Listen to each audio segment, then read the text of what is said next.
ಒಮ್ಮೆ ಸುಮಾರು 7 ವರ್ಷ ವಯಸ್ಸಿನ ಒಂದು ಮಗು ಶಾಲೆಗೆ ಹೋಗುವ ದಾರಿಯಲ್ಲಿ ಒಬ್ಬಂಟಿಯಾಗಿ ಹೋಗುತ್ತಿತ್ತು. ಆಗ ಶಾಲೆಗೆ ಹೋಗುವ ದಾರಿಯಲ್ಲಿ ಅವನು ಒಂದು ಪುಟ್ಟ ನಾಯಿ ಮರಿಯನ್ನು ನೋಡಿದನು. ಅದರ ಕಾಲಿನಿಂದ ರಕ್ತಸ್ರಾವವಾಗುತ್ತಿತ್ತು. ಆ ಹುಡುಗ ನಾಯಿ ಮರಿಯ ಬಳಿಗೆ ಹೋಗಿ ತನ್ನ ನೀರಿನ ಬಾಟಲಿಯಿಂದ ನಾಯಿ ಮರಿಯ ಪಾದಗಳಿಂದ ರಕ್ತವನ್ನು ಸ್ವಚ್ಛಗೊಳಿಸಲು ಪ್ರಾರಂಭಿಸಿದನು. ಹುಡುಗ ಸುತ್ತಲೂ ನೋಡಿದ. ಅವನಿಗೆ ಅಲ್ಲಿ ಯಾರೂ ಕಾಣಲಿಲ್ಲ. ಈ ನಾಯಿ ಮರಿ ಯಾರತ್ತಾದರೂ ಕಳೆದು ಹೋದ ನಾಯಿ ಮರಿಯಾಗಿರಬೇಕು ಎಂದು ಭಾವಿಸಿದನು.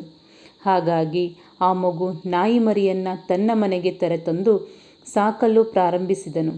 ಆ ಹುಡುಗ ತುಂಬ ಬಡವನಾಗಿದ್ದನು ಮತ್ತು ಅವನಿಗೆ ತಂದೆಯಿಲ್ಲದ ಕಾರಣ ಅವನು ತನ್ನ ತಾಯಿಯೊಂದಿಗೆ ವಾಸಿಸುತ್ತಿದ್ದನು. ಶಾಲೆಯಿಂದ ಬಂದ ನಂತರ ಅವನು ಟೀ ಹೋಟೆಲಿನಲ್ಲಿ ಕೆಲಸ ಮಾಡುತ್ತಿದ್ದನು. ಆದರೆ ಅವನ ತಾಯಿ ಅವನ ಶಿಕ್ಷಣದ ಖರ್ಚಿನ ಬಗ್ಗೆ ಯಾವಾಗಲೂ ಚಿಂತಿತರಾಗುತ್ತಿದ್ದರು. ಏಕೆಂದರೆ ಅವನು ತನ್ನ ಜೀವನದುದ್ದಕ್ಕೂ ಚಹಾ ಅಂಗಡಿಯಲ್ಲಿ ಕೆಲಸ ಮಾಡುವುದನ್ನು ನೋಡಲು ಸಾಧ್ಯವಾಗುತ್ತಿರಲಿಲ್ಲ. ಅವಳು ಅವನಿಗೆ ಶಿಕ್ಷಣ ನೀಡಿ ದೊಡ್ಡ ವ್ಯಕ್ತಿಯನ್ನಾಗಿ ಮಾಡಬೇಕೆಂದು ಬಯಸಿದ್ದಳು ಮತ್ತು ಇದು ಪ್ರತಿಯೊಬ್ಬ ತಾಯಿಯ ಕನಸು ಕೂಡ ಹೌದು.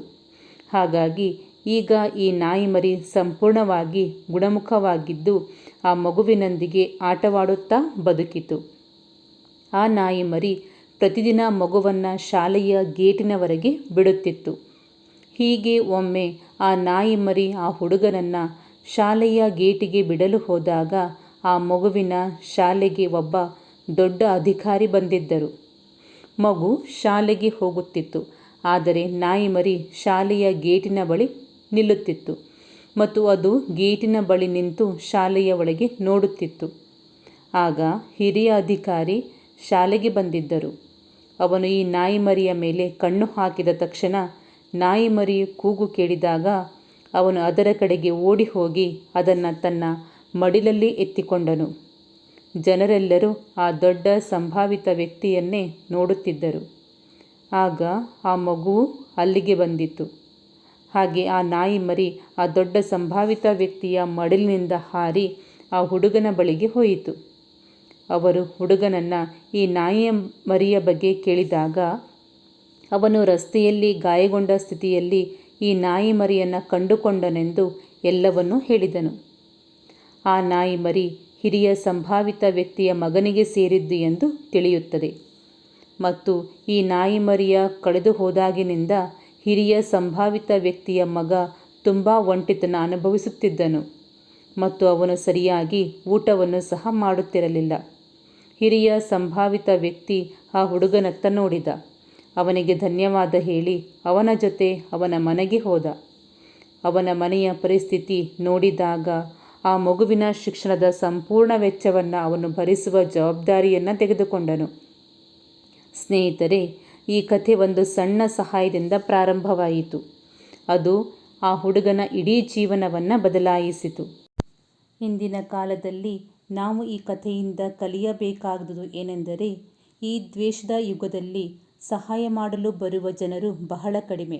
ಅದು ಪ್ರಾಣಿಯಾಗಿರಲಿ ಅಥವಾ ಮನುಷ್ಯನಾಗಿರಲಿ, ಹಿಂದೂ ಆಗಿರಲಿ ಅಥವಾ ಮುಸ್ಲಿಂ ಆಗಿರಲಿ, ನೀವು ಯಾರಿಗೆ ಸಹಾಯ ಮಾಡಿದರೂ ನೀವು ಹೃದಯದಿಂದ ಸಂತೋಷ ಪಡುತ್ತೀರಿ ಮತ್ತು ನಿಮ್ಮ ಒಳ್ಳೆಯ ಕೆಲಸದ ಫಲಿತಾಂಶವನ್ನು ನಿಮ್ಮ ಜೀವನದಲ್ಲಿ ಇಲ್ಲಿಯೇ ಪಡೆಯುತ್ತೀರಿ. ಇತ್ತೀಚೆಗೆ ನಡೆದ ಒಂದು ನೈಜ ಘಟನೆಯನ್ನು ಹೇಳುತ್ತೇನೆ. ಮನೆಯಿಂದ ದೂರದ ನಗರಕ್ಕೆ ಓದಲು ಬಂದ ಹುಡುಗ. ಅವನು ಒಂದು ಕೋಣೆಯಲ್ಲಿ ವಾಸಿಸುತ್ತಾನೆ. ಆದರೆ ಅವನ ಪರಿಸ್ಥಿತಿ ಎಷ್ಟು ಕೆಟ್ಟದಾಗಿತ್ತು ಎಂದರೆ, ಕೊಠಡಿ ಬಾಡಿಗೆ ಪಾವತಿಸಿದ ನಂತರವೂ ಊಟಕ್ಕೆ ಹಣ ಉಳಿಯುತ್ತಿರಲಿಲ್ಲ. ಆ ಹುಡುಗನ ಕೋಣೆಯ ಬಳಿ ಒಬ್ಬ ತರಕಾರಿ ವ್ಯಾಪಾರಿ ತನ್ನ ತರಕಾರಿ ಬಂಡಿಯನ್ನು ಇಡುತ್ತಿದ್ದ. ಅವನು ಆ ಹುಡುಗನಿಗೆ ಪ್ರತಿದಿನ 1 ಅಥವಾ 2 ಟೊಮೆಟೊ ಮತ್ತು ಬದನೆಕಾಯಿಗಳನ್ನು ಉಚಿತವಾಗಿ ನೀಡುತ್ತಿದ್ದನು. ಆ ಹುಡುಗ ಆ ಬದನೆಕಾಯಿ ಮತ್ತು ಟೊಮೆಟೊದಿಂದ ಪ್ರತಿದಿನ ಏನಾದರೂ ಮಾಡಿ ತಿನ್ನುತ್ತಿದ್ದ.